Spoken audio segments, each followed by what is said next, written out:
बहुत लंबे समय तक नियमों का पालन किया, विधि विधानों का पालन किया है और भक्ति किया है भगवान की, लेकिन किसी कारणवश देववश भक्ति के मार्ग से गिर जाता है, उसकी गति क्या होती है। और एक योगी वो है जो अभी शुरुआत है, जो शुरू किया है भक्ति, अभी नियम पालन कर रहा है, भक्ति उसने शुरू की है, तो कुछ समय के बाद ही वह मतलब शुरू में ही भक्ति से गिर जाता है, भक्ति के मार्ग से, और भौतिक कार्यों में उलझ जाता है। तो ऐसे लोगों की गति क्या है? तो जो दीर्घकाल तक जिसने, पहला तो वह कि जो दीर्घकाल समय के बाद गिरा और जो शुरुआत के समय में ही गिर गया। जो दीर्घकाल तक भक्ति करने के बाद जिसका भक्ति के मार्ग से पतन हो गया, वह तुरंत उसको स्वर्गलोक या उच्च लोकों को जाना नहीं पड़ता, वह तुरंत किसी वैष्णव परिवार में जन्म लेता है और फिर से अपनी भक्ति चालू कर देता है। उसको तुरंत मौका दिया जाता है, क्योंकि उसका कुछ ही % अभी भक्ति का बाकी है, तो उसको तुरंत मौका दिया जाता है भगवान के द्वारा। यह भगवान की एक कृपा है, अहेतु की कृपा है।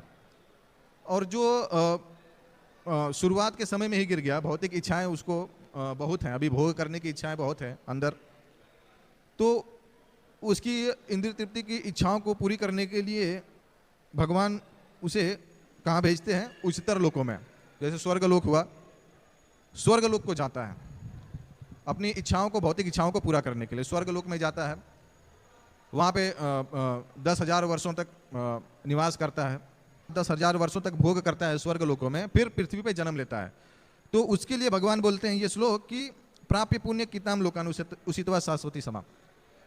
स्वर्गलोक से जब गिरता है नीचे, या तो फिर किसी ब्राह्मण परिवार में या तो किसी धनवान परिवार में जन्म लेता है, और फिर से अपनी भक्ति स्टार्ट करता है, फिर से भक्ति के कार्यों में लग जाता है। अर्जुन को संदेह होता है कि अगर वह धनवान परिवार में जन्म लिया या ब्राह्मण परिवार में जन्म लिया तो क्या गारंटी है कि वह फिर से भक्ति करेगा। तो भगवान आगे के श्लोक में बताते हैं कि तततम बुद्धि संयोगम लभते पर्वदेहिकम, कि ऐसा जन्म पाकर वह अपने पूर्व जन्म की देवी चेतना को पुनः प्राप्त करता है। जो उसकी चेतना थी, जो भक्ति में चेतना थी, जो उसने पूर्व जन्म में बना के रखी थी, मेरे प्रति जो आकर्षण बना के रखा था, वह फिर से उसको प्राप्त हो जाता है और वह स्वाभाविक रूप से मेरे प्रति आकर्षित होता है और मेरी भक्ति करने लगता है। तो ये 2 प्रकार के योगियों के बारे में भगवान यहाँ पर बता रहे हैं।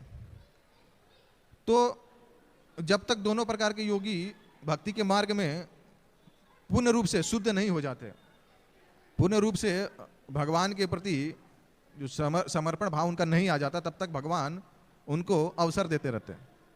भगवान कभी छोड़ते नहीं हैं अपने भक्तों को।